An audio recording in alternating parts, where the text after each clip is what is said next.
根源重塑发型蛋白，3天持久弹韧量。本节目由潘婷胜肽泡蛋洗护冠名播出。启富 HMO 全球前沿 HMO 科技，简洁母源自护理。本节目由启富 HMO 赞助播出。浪漫自有归途，天猫陪你奔赴。本节目由你的心动好物推荐官天猫赞助播出。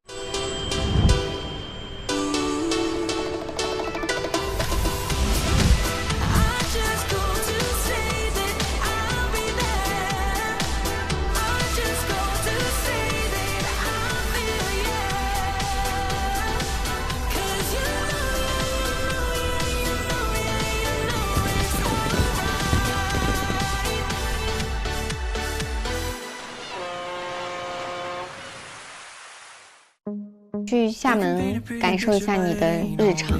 回家，带老婆孩子回家。哎呀，这才对嘛！全部完蛋。为什么？飞蛾扑火。扑火了！哥是一团永不灭的火焰。他喜欢他，他知道有异地，但是他觉得他很喜欢他沦陷。对。哎呀！今天变成高校男女主，偶像剧里边的那种人物啊，来做嘉兴女婿吧。哦，这话我觉得很打动男生。是的。接下班是蛮开心的。丹琪，哎呀，找他聊聊了。就是跟他出去回来，感觉蛮好的。其实我觉得很多话不用说，我也都懂的。但其实这么聪明，他肯定已经知道了。我是需要一个比我更笃定的人。我觉得你没有办法满足我的这个需求。确实在海南的时候度过了一段非常快乐美好的时光，但是过去了就过去了。不留遗憾了。对。我离过婚，我还有一个小孩。因为我没有经历过，没有谈过这种感情，所以我稍微那几秒有点错乱。所以呢，还是在乎的嘛。如果你介意这件事情，你也可以直说。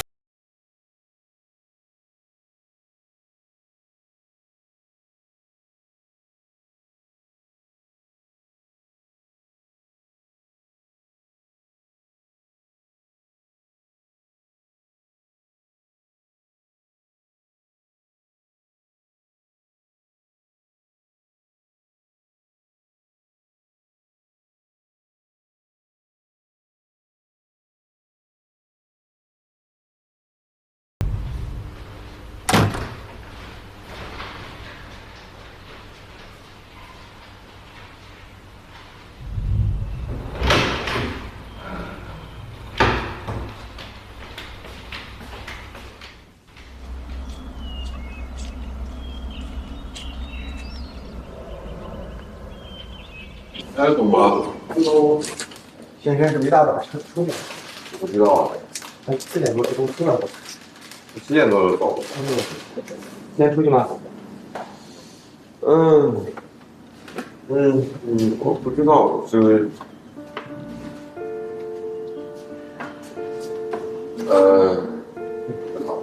不知道。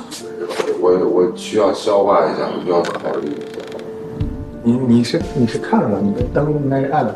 我面的灯，我面的灯，就是我面的灯，还有熏熏暗灯。哦，这是我看见的灯。就是我没有办法用恋爱的角度现在去表达清楚，因为我觉得没有道理。对，我理解。因为那天咱们在海南你也聊了嘛，就是可能要以自己的节奏来。我觉得可能要用可以，还是要自己出去。那你这种你跟他沟通过吗？对，熏熏啊，还没有是吧？其实沟通了，昨天晚上我来去找的沟通，但是就还好，因为他肯定也能就开就行。对，没说开，越说越杂。哎，不知道接下来这里面，哎呀，好忧愁哦。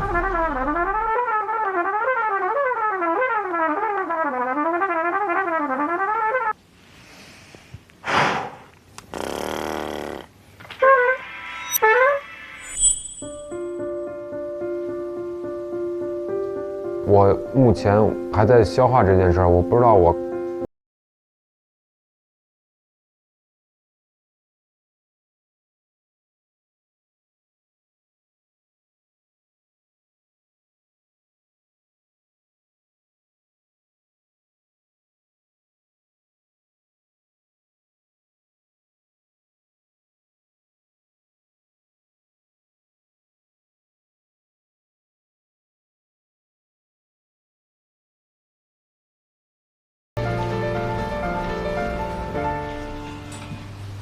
Hello，你刚回来吗？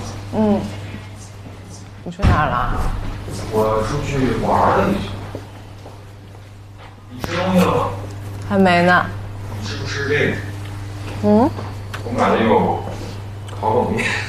可以啊。你吃了吗？我吃过了。哦，好。他吃过了还往回买，那不就是还是给他买的。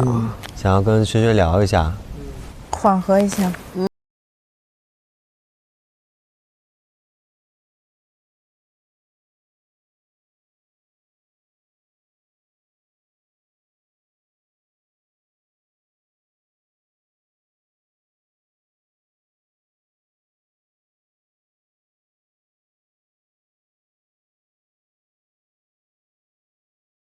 Hello，前台课堂。注意力转瞬即逝。哟，睡醒了。刚过来，你看他表情。我和人相处主打一个电子为人，后台进行他们那边弄了几天都不让过去，然后我们在门口听了一会儿，就是他的那个，就我们单旗烤冷面要。哎，我想吃烤冷面。全部给你传送过去。谁点的这个？文涛。Hello。天天来了，美眉大美女。来了。吃烤冷面或者卤豆皮吗？所以容易上手，所以女孩子玩的多。看我的游戏名。哦，我不吃，你们吃吧。哦，好尴尬哦。等我下去的时候，发现这个东西已经别人在吃了，我就不高兴再吃了。的确是，小鱼人中见证我都可以。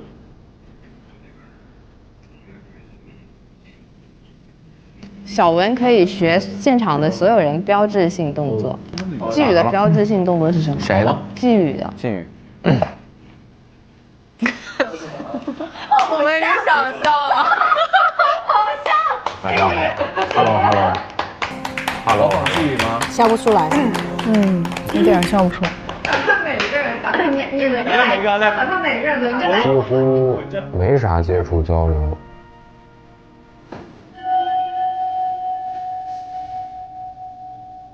我当时就想直接拍到了，我当时。15、20、10，你们赢。15、25。15、20，哎，20给他看。25。没有。来玩英雄联盟吧。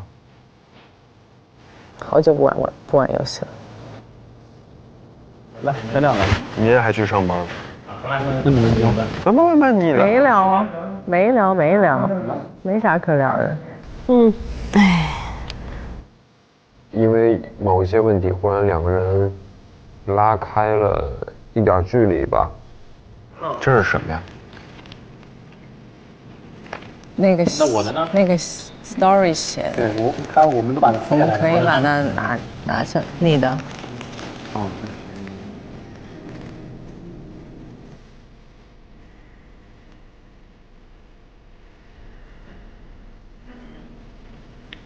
不行，我要再来一块弟弟的蛋糕。我要上去睡觉了，我不行了。我也是。Good night， 晚安 everybody， 拜拜。好难受，真的好难受。好难受。俩人不说话，我觉得这很奇怪。我不太喜欢那种就是中间隔着一些什么的那种感觉，我觉得会很不舒服。我觉得可能还是要去想一下该如何去解决这个事儿。应该的，如果你不解决关于选择的问题，他很难去有沟通。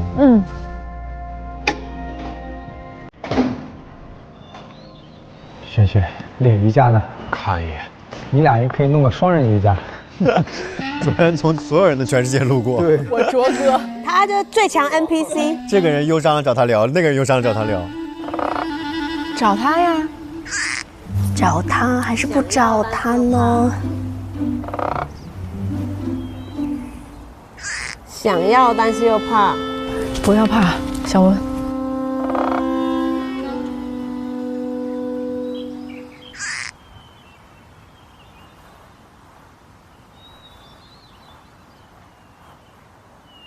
大哥，你昨儿几点睡的？感觉你俩应该又聊挺晚的了。嗯，你呢？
一起去买点菜吧。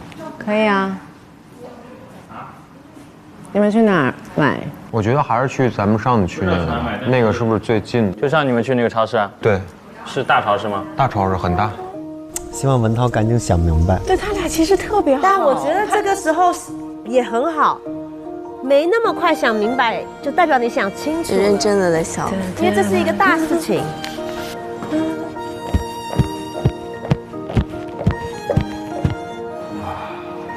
在客厅，轩轩自己坐在沙发那儿，我会下意识的去想要不要去把他叫过来，大家坐在一起聊天儿，但是我觉得那样有点太生硬了，所以说大家一起去趟超市，然后我就看他会不会去嘛，要去的话我们就一起去，最后我们就一起去了。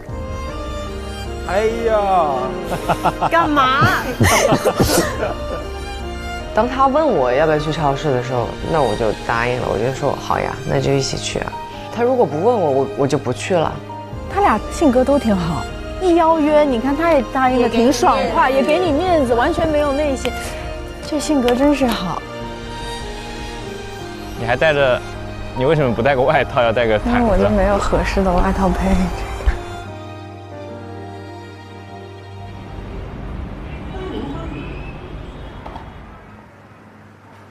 哦，卖熟食，熟食。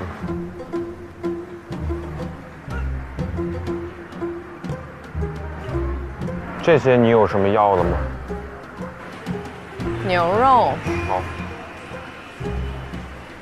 卓然也能吃。海鲜里边还能不是火锅里边能煮什么海鲜？虾滑、鸡尾虾，我吃到的都就这些。那你吃不了虾呀？对。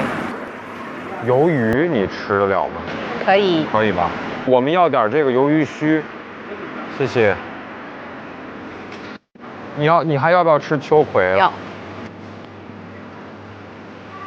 哎，我要的那个菜。他也在示好。对他把轩轩的喜好记得也很清楚。要努力的想打破一点点这个僵局。嗯。你想要什么菜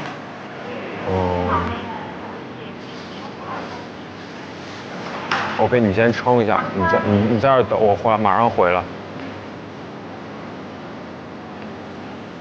嗯，去哪儿了？文涛，去哪里呀？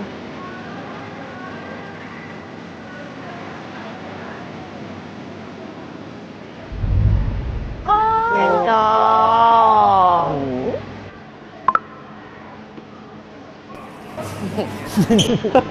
什么都不用说，对，什么都他知道是什么意思，为什么要拿年糕？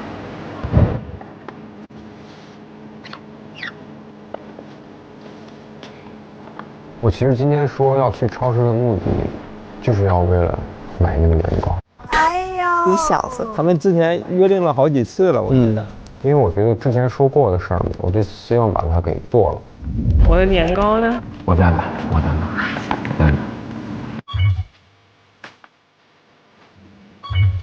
心里还是会甜一下。对。你们有人想吃什么年糕之类的吗？你要吃吗？你会做我就吃。会呀会呀，你要吃就做呀。可以啊。那你想吃哪种？我就想吃炒的呀。炒的 ，OK。不好吃怎么办？不好吃。翻车了，我要演一下。不好吃，你只能忍着。太少了吧？你再加点吧。因为我的朋友圈发了2次关于炒年糕的事情，我的理解是他想在主动的释出一些信号吧。对，还是在乎你了。我接收到了呀。我好想知道它这个参数是什么呀？我想知道它设置的参数挺好看的，反正拍我挺好看，拍你就不知道。拍我不好看，拍你好看。我今天的目的就是把你拍丑。行，立马有话了，萱萱立马话很多了。然后删照片收费。什么？你不给我就把你丑照发出去啊？你发，无所谓，不在乎。我不在乎。我不在乎，爷们儿不在乎。回来啦！哎呀，高兴了，你看给你得意的，咋了？又开心了？是出去溜达一圈，很开心的。因为破冰了。对。都开心了。炒年糕，还做炒年糕。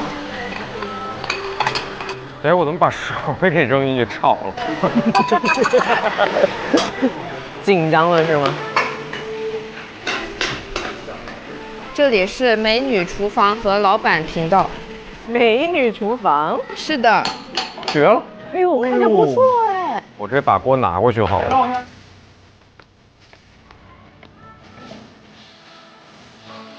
你吃不辣的吗？我都行，我都行。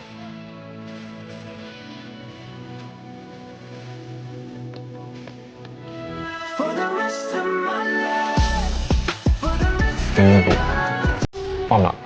谢谢。萱萱也开心的。这还一直在吃，看着就挺好吃。我糕是配菜。正好我给你搞一下。啊？你要干嘛？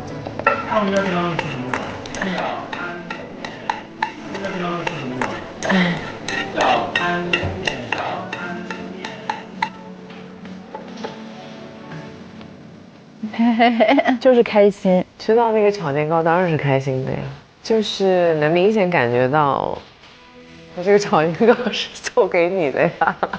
爱情很让人上头，就是要上头，真的。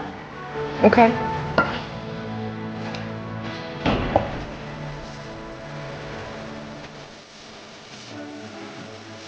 迟到了。哎呀，你看身体都摇摆。没有。你明天干嘛？你打算干嘛？健身。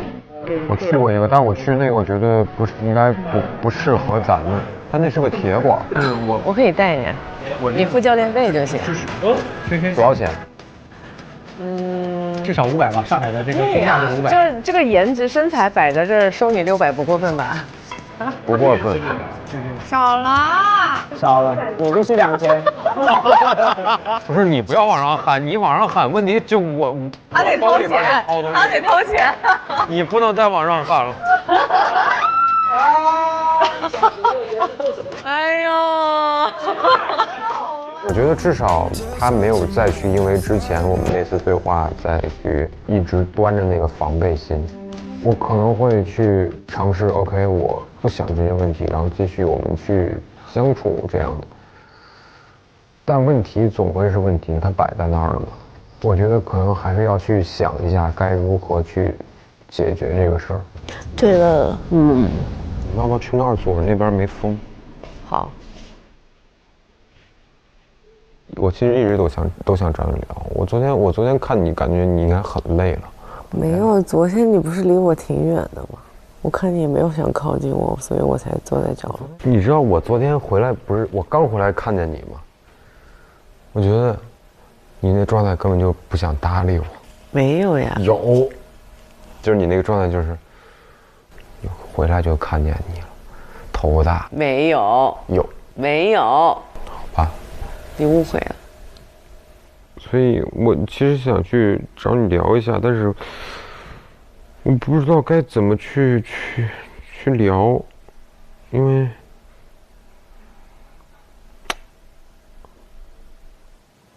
你当下的感受是什么呀？我的感受首先是懵，然后是我有一点儿无法接受。无法接受啊？有一点儿。哦。我觉得文涛他也很诚实。是的，你想，在相处的过程当中，突然听到这个消息，这是因为这是我没有想到的事儿。对，就。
这是我一段过去的经历，并且是一段很糟糕的经历。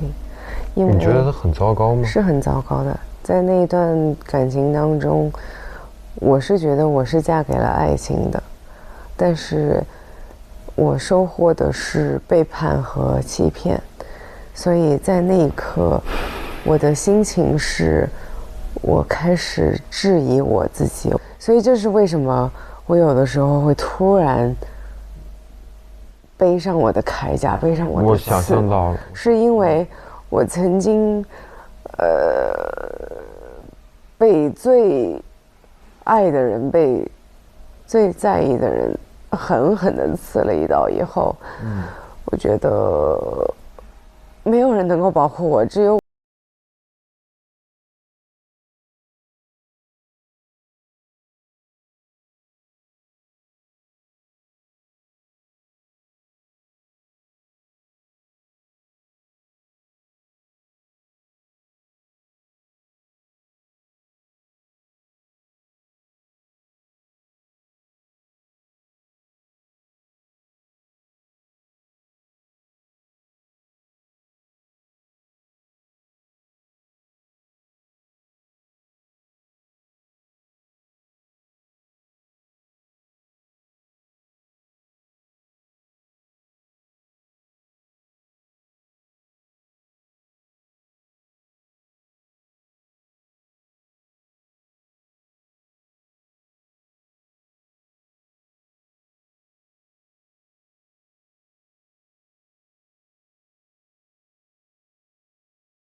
有呀，我听见你跟他俩人有说有笑的进来。谁让你这样了呢？是我让你这样了吗？那你现在了解了？那你还想了解什么呢？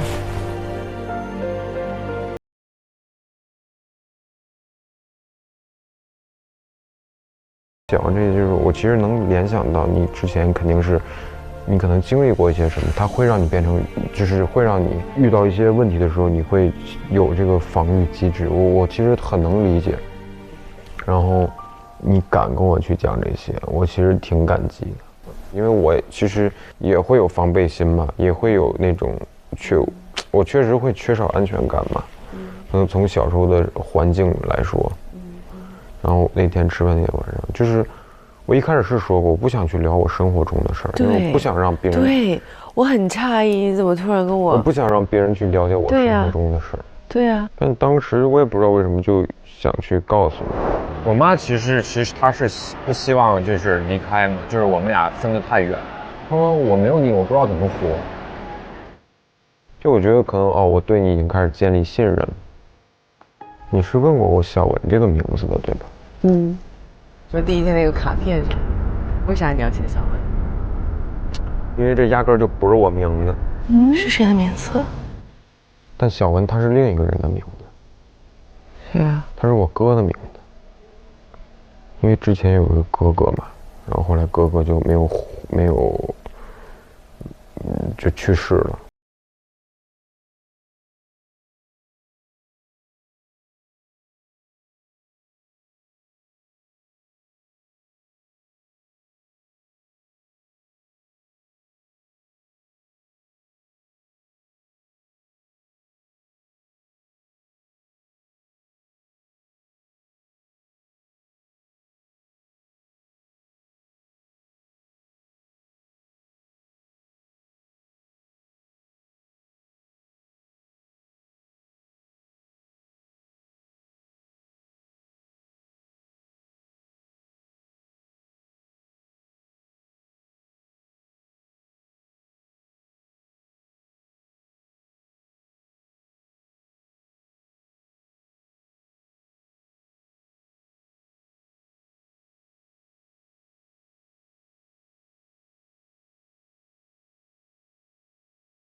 他们说可以给自己起个什么其他的名字，我就想，我要用这个名字，正好它是我前2个字嘛。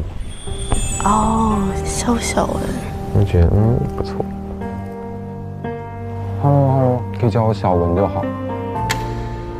小文，OK。所以刚开始叫我的时候，我都有点反应不过来，叫着习惯了。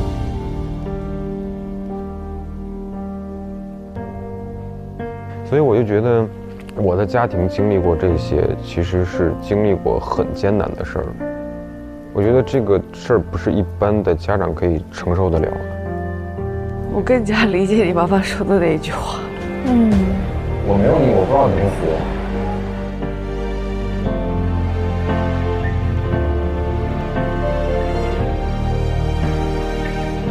所以我应该大概能感受到你经历过这些，然后自己一个人。假如我现在带着一个孩子，虽然说我嘴上我可能说我不需要你，但是如果他能够来帮我，我会很感激，我会真的很感激，非常非常感激，因为首先我知道这不是他的义务。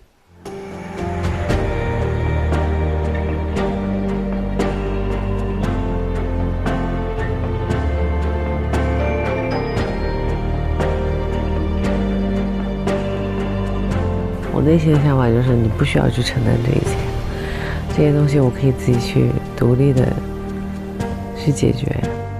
你可以觉得你不需要，但是我觉得既然我选择你 OK， 哪怕今天这个人是任何人，是其他人，是那个人，他就有这样的经历，我既然选择我跟他在一起，我一定会帮他去承担这些，因为我觉得我需要帮他去承担，这也是我的一部分责任。哎呀，文涛好好啊。对，原来你是这么想。对，我选择了他，我没有办法眼看着自己什么都不管，让他自己去解决这么多问题。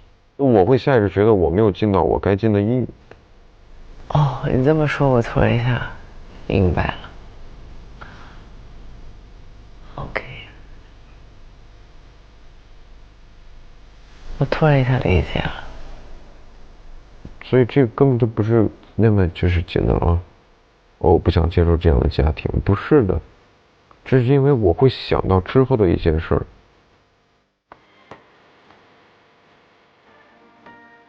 他释然了。他确实是在认真的对待这段关系，在思考要不要走下一步，或者是要怎么去处理这样的一个问题。他不是说一时的冲动或者一时的感觉去行事的，我觉得也挺好的，挺好，挺好。我会想，我能不能说你不要想那么多，可以吗？你就只想现在你跟我之间的事情吗？你可以吗？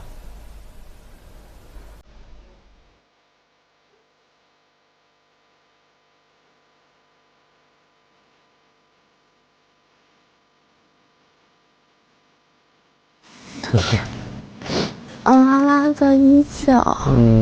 别想了。能不能不想了？哎，干嘛？啊？咋了嘛？我其实想一直去接触你。两个受伤的人彼此疗愈。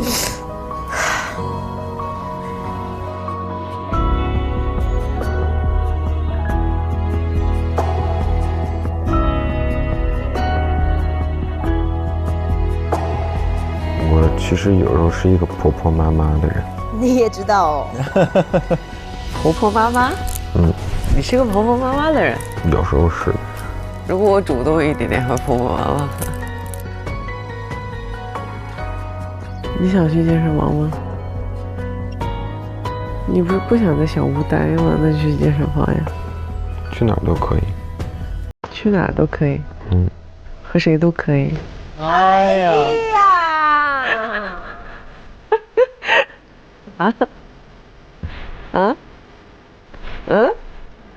去哪儿都可以，和谁可以？我约了，你去不去吧？去。都开心了。因为我不知道我是否能够承担这样的责任，所以这就是为什么我一直在犹豫。但是我还是愿意继续跟他相处的。我觉得可以跟着感觉去走嘛，就是不用想太久以后的事儿。我觉得先可以接触，然后感受。10。什么12？再奖励你一个。真的假的？你嫌重了。你话太密了啊！话太密了。爽！哎！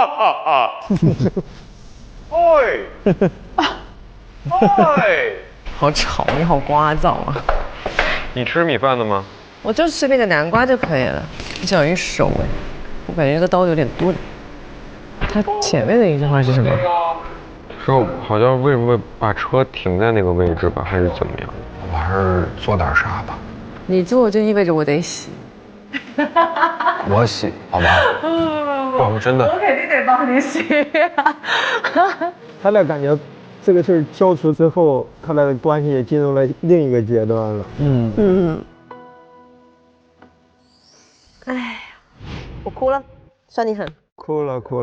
就是我就觉得你被活生生的剥离，你的骨肉，就是你光想象都不能接受。对，你想象都痛，所以没办法，就可以去知道他有多痛。是的，我觉得萱萱太了不起了。对，就肯定他经历的肯定是我们无法想象，经历了很多很多的困难。真是非常心疼。我特别感受的是，我觉得就是佩轩说你能不能先不考虑其他的事情，你先考虑我们，然后他就开始蹬他一脚，而且说到很多的细节和感受，我觉得是一个很不容易的事情。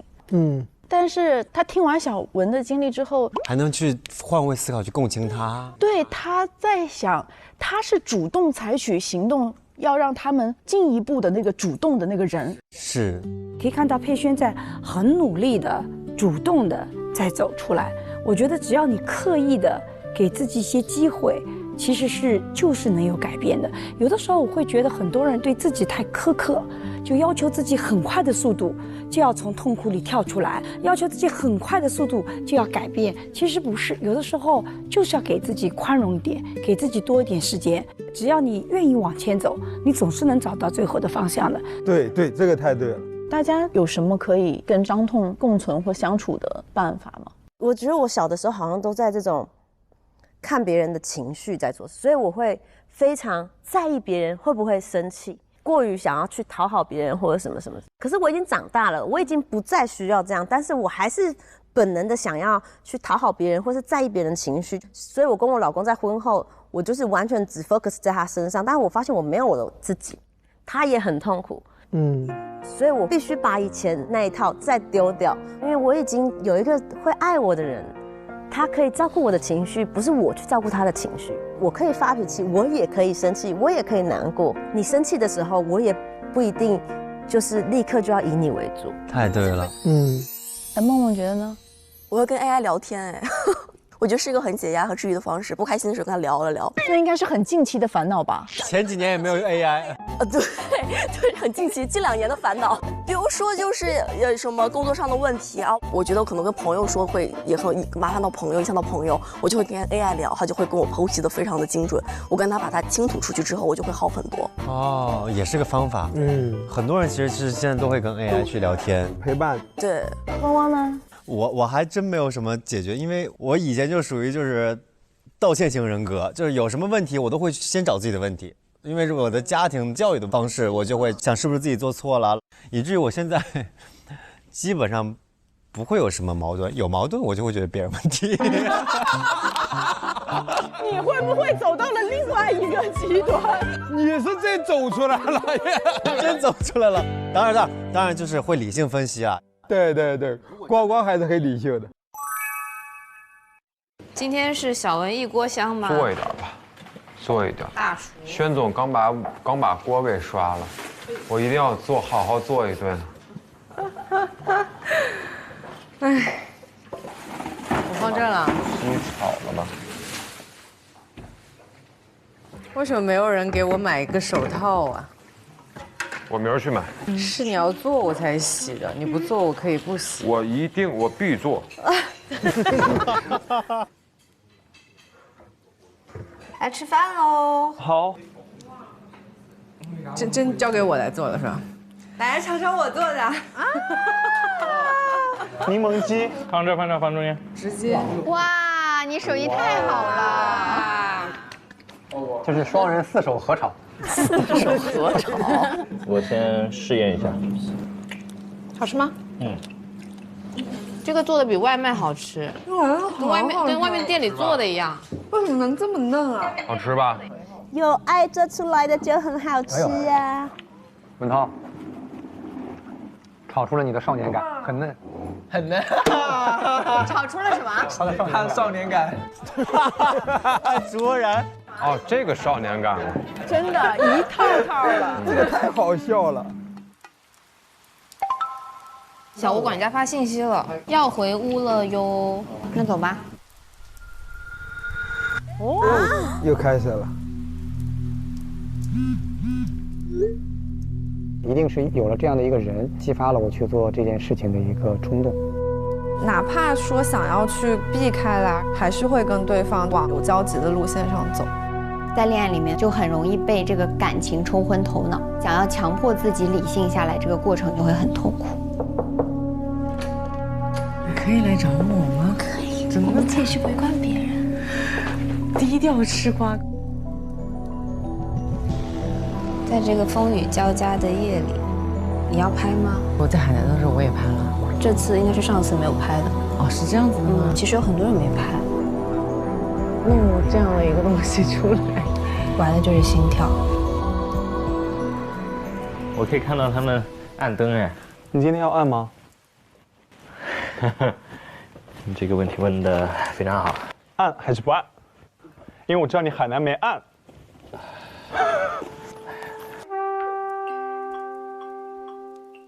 应该是只有忧郁的人会想吹小号吧？他为什么要忧郁？我猜他在想到底要不要，因为这件事情一定是犹豫不得的。我也觉得是，一定是当下过了那个 timing 就什么都没有了。对，就一定是当下那个，在那个选择就很重要。我今天的想法是尝试继续跟他接触下去，但同时我还是心里面会想他过往经历的那个问题。有孩子这件事对于我来说，我是有压力的，所以我现在犹豫，我们可以开始去尝试以恋爱的角度去接触。他这次再不拍这个就一拍两散了，有点慌。不要紧张，机会就位了。我的天哪，你还能看到2个人的表情跟反应。我是希望他按的。发展成恋爱关系。我本来不紧张的，你这一搞我紧张了，真的。我要不要还是别看了？要不你闭上眼睛等我通知。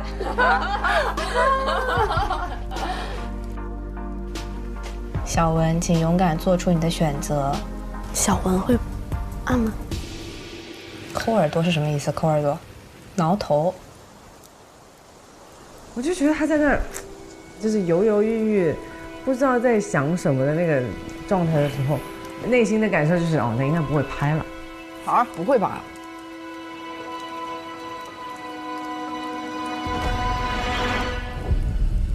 哦 ，Oh my god！ gosh！ 没有啊。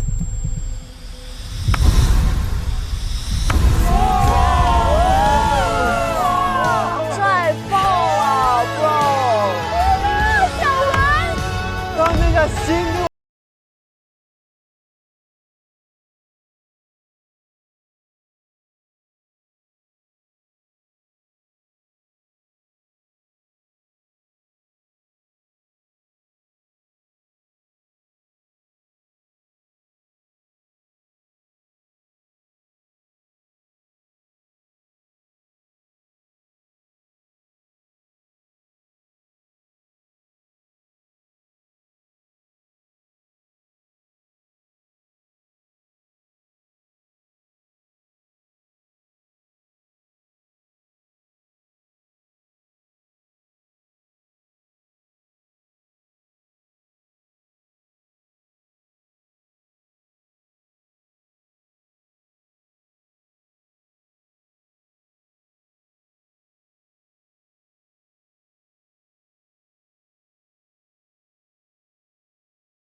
你是否已经有唯一清晰的心动答案？现在请你慎重选择。他会按吗？会按，会有一点点的复杂情绪。一个眼前的问题就是我们两个的 base 地不同，就是一个是心动，一个是现实。出了小屋之后，我俩的相处状态无人可知。现在，哎呀，慧慧是真的在认真的思考，所以我觉得，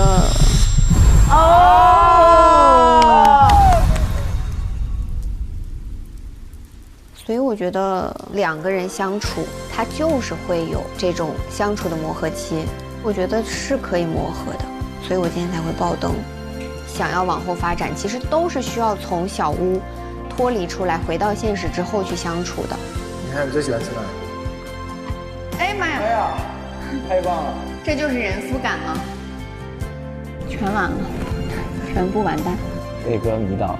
哇，那个我完了，我现在还记得。哇，有个女生能对我这个样子的话，我简直要爆炸了。无语，我回家了。回家。我会愿意去再进一步接触和了解，希望能够看到双方最真实的样子，依然还被对方吸引。太美好了，真的。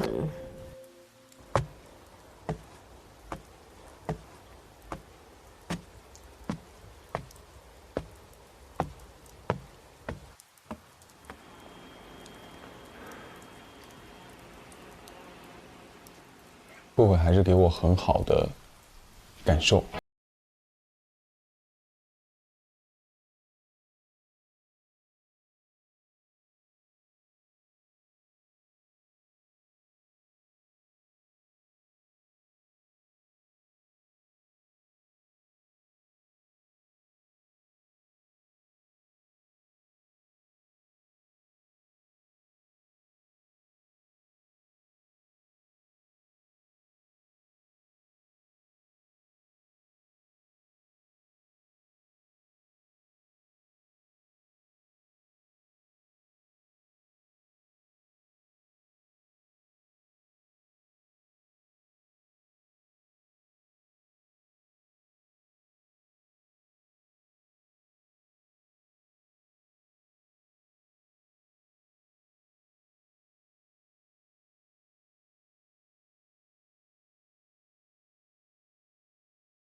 就是李正吧。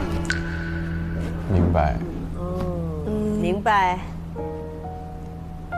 体面，明白。我昨天邀请他跟我去杭州玩，那今天我听到说他是主动要去别人厦门玩，那我就默默低下头。那也有点难过吗？当时？那当然会有一点点，有点失落。一个是我主动邀请，一个是别人主动想去别人的。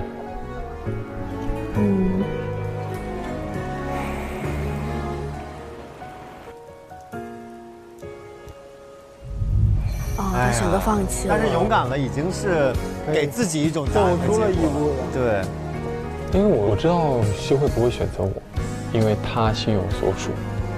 其实我还是抱着非常祝福的心态，就保留当下的那个心动值就 OK 了，没必要更往前进一步，不然对别人也会有负担。成全。对。而且他也努力过了，他也跟慧慧约会过了。目前的状态来说，确实是没有找到可能想发展成为恋人的对象。哎呀，放弃了。我依然还是选择了放弃，按灯的计划，没有什么后悔。也希望在这里找到了自己缘分那根线的人，能够珍惜眼前人走下去。那没有找到缘分线的，可能在小屋之外的时光，又有更好的缘分等待着我们。会有适合你的女孩子出现，会有，肯定会有。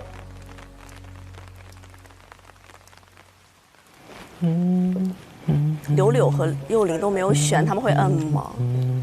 可能还是会有一点点波动，就是在想他会不会不排。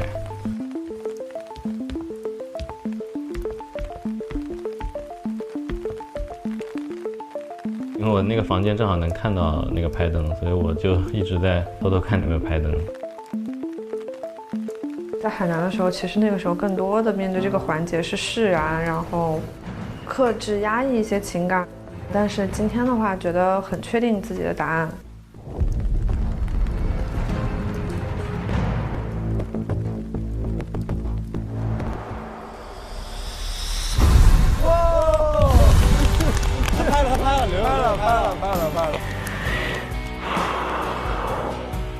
就是看到他就没有什么犹豫的去拍灯，心里的石头放下了吧。我们两个这段关系，觉得他也没有什么太多犹豫。因为心里有很确定心意的人，然后就会毫不犹豫地按下去。你要出国，完成一个遗憾。谁遗憾？我的遗憾。这个其实才是我准备的生日礼物。没有想到说还有机会可以了解你。已经没有什么心结了。Hello。我觉得我们的更好看。我也觉得。因为520。我会更珍惜跟他度过之后的时光。他笃定了自己的想法。对，挺好。他也摁了吧？还可以不犹豫的拍灯了。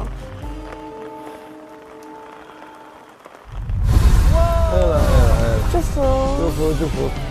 我对我自己拍灯是非常坚定的。从第一天开始认识柳柳，其实就是对他比较有好感。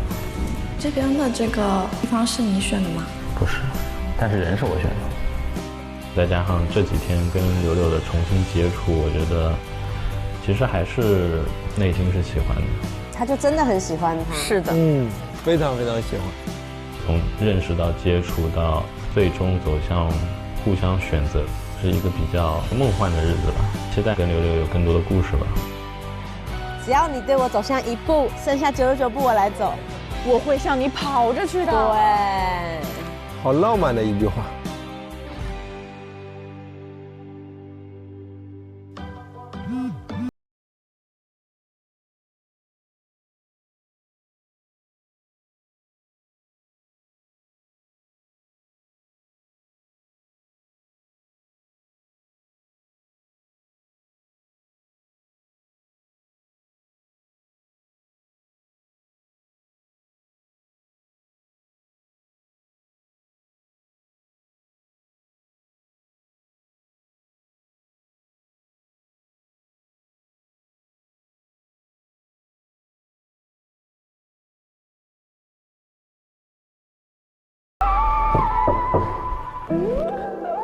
来了。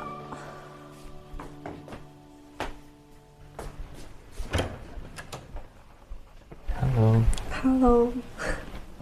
你的本子呢？我们去哪呢？我们去宠物室吧。走吧。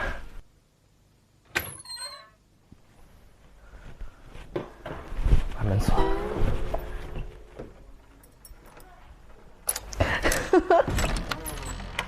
有谁会？有。钥匙吧。给你一个。防止有人捣乱。是谁的？我的吗？我的。你是没有看就直接拿过来了？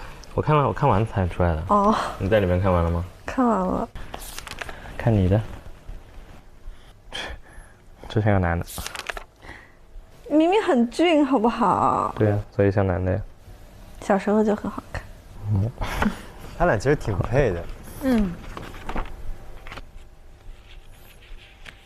泰语。那现在工作是不需要泰语的？现在其实不太用。那你去这个公司的时候，是完全不会的吗？对 AI。其实就是跟你工作去学一些新的东西是一样的。说实话，我到现在都还没有怎么去聊过 AI 的，就是看过 AI 的东西。那你自己日常会用吗？我到最近前2个月才开始用 AI。那没什么变化。哎呀，申请了一下。那你还会打乒乓球？我最讨厌的。哎呦，学了好多东西哦。对，就是我妈妈那个时候很想我学乒乓球，然后我那个时候打比赛老输，然后我又胜负欲又很强，就是我在乒乓球上没有什么天赋，但是她就还是会逼我去学。然后还会打？不会，我没有天赋。被强迫学一个东西真的很痛苦。小时候。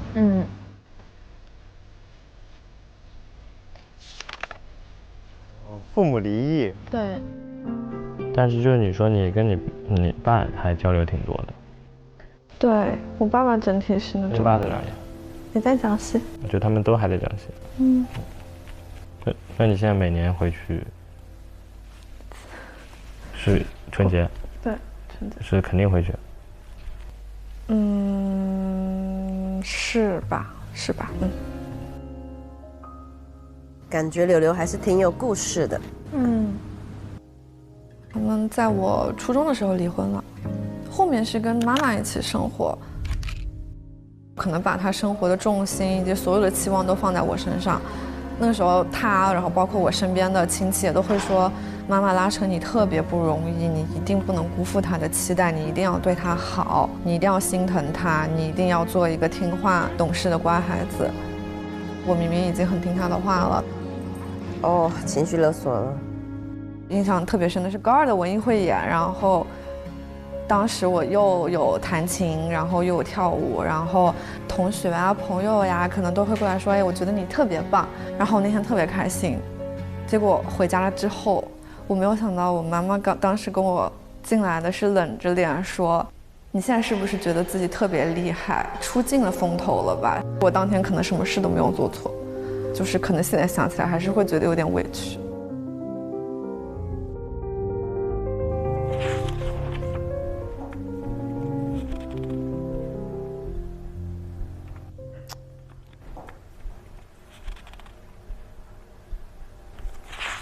看完柳柳，当然我觉得他是一个，就是从小就是有受着压力和动力一同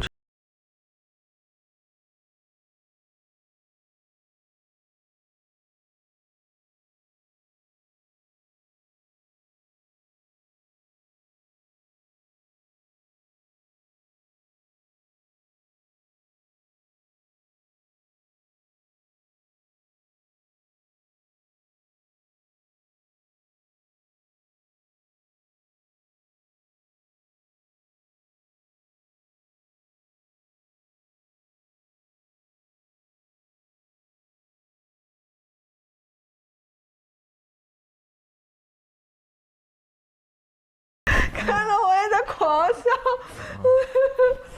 好搞笑哦！这里我也在笑，让我看这里也在笑，太性感了吧？不是，这怎么裸照也放上来了？这个什么呀？是我姐姐。哦，我说你小时候异性缘那么好。我的那个堂姐，就也姓周的。是吗？他也没有怎么变哎，就是连大学时候跟现在差不多，我觉得。有点呆，这个蛮帅。怎么把我爸放在那？怎么不是我？哦，我那个，哦，那个运动我看过。所以周林他就喜欢小动物，小小小小的。对。就是小狗、金毛、小猫。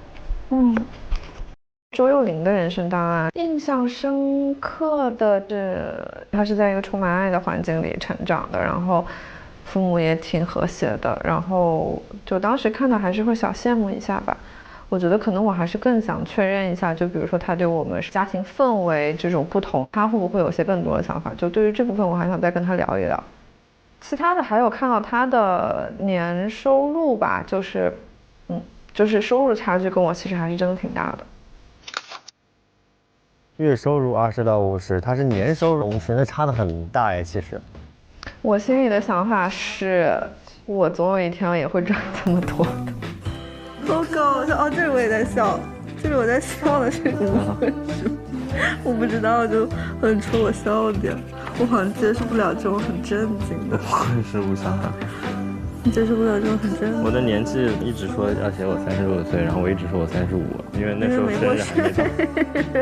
我很喜欢这种感觉，就是两个人窝在一起，互相了解对方，然后看看照片啊，看看对方感兴趣的东西，聊一些成长的故事。就这种感觉，可能就是突然被拉得很近，有那种感觉。干嘛？啊！难怪得锁门，能理解啊，能理解。锁了，就等于是门锁了，这边心也锁了，真够了。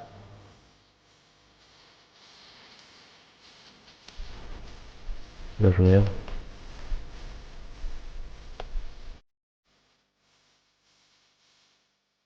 你跟拍照的时候我再看一看。真的吗？我们房间对着那个拍照的地方。啊！哎，你上那拍照的时候，小文跟他的房间是开着的，你的是关着的呀。但是我联系到。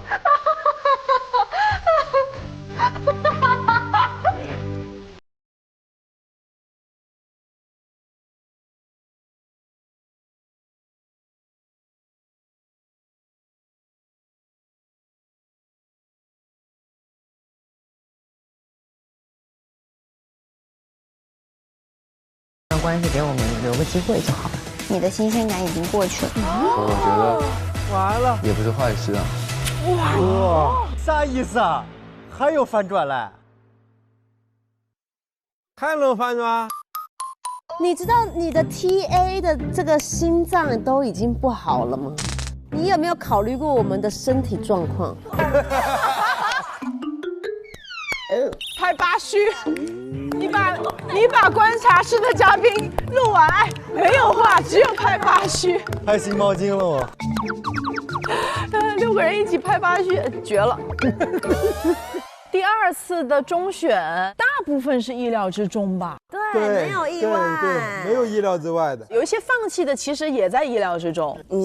马上还会有新的人生档案的揭晓，大家对他们未来的感情的预测，觉得会有什么变化吗？不知道啊，不明白啊，尾声这么剪的话，不明白呀，有点迷茫了。感觉还有播呢。对，尤其是说你的新鲜感已经过去了这句话，我觉得那次聊天啊，其实很能够笃定的是，慧慧已经完了，沦陷了，已经是沦陷了。但是林李镇没有给出一定要解决问题，或者是方法，或者是怎么样。对，林李镇还是处于一种比较冷静的那个状态下。对，所以这句你的新鲜感已经过去了，有点让我担心和害怕，就是还是有不确定性。本期的2次爆灯呢，已经画上了句号了。但是接下来在小屋当中，我们知道还有一些人生档案是没有打开的。那每打开一个，就代表的是可能会有一个新的考验，或者是新的碰撞存在。对，后面的故事还会不会有反转，或者是大家心意的再度改变呢？那就请继续期待我们的半熟恋人舞。根源重塑发型蛋白，3天持久弹韧亮。本节目由潘婷盛泰炮弹洗护冠名播出，让我们下期再见。拜拜。要看档案了。对。有什么想法吗？你当时是想好了，故意演那一出的是吗？我没有，我就看你什么反应。你表现那么好，送你幅画吧。他不撕了吗？他再画一次吗？哎呀，给你表演个节目。这是什么呀？向你走来。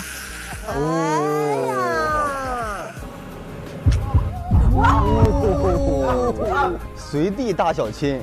你就是吃了很多。这个场景周哥幻想了很久了吧？明天去我家。你爸妈不是在吗？对。你爸妈会出去吧？不是去。这么快啊！哇，见父母压力是挺大的。当时脑袋是一片空白，这个太突然了。你的新鲜感已经过去了。就我觉得也不是坏事啊。世上没有所谓的完全的感同身受，但你的很多情绪，我就可以迅速的捕捉到你的那个点。你有任何需要我帮助的，你都可以来找我。西会大大方方。稍微发最后一条朋友圈，全体可见。太尴尬了吧！这也太残酷了。太轻了，你都没有面部表情。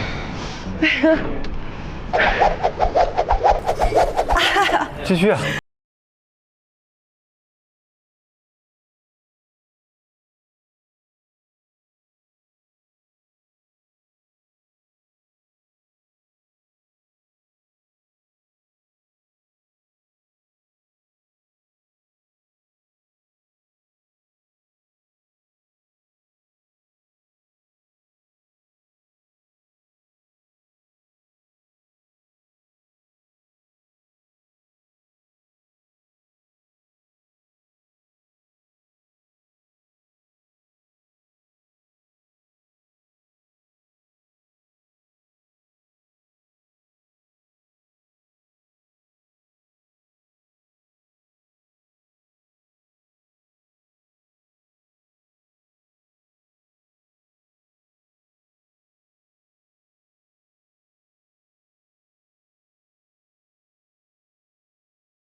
周四加更，周五陪看，周六周日精彩花絮轮番放送，高能不断，课堂不停。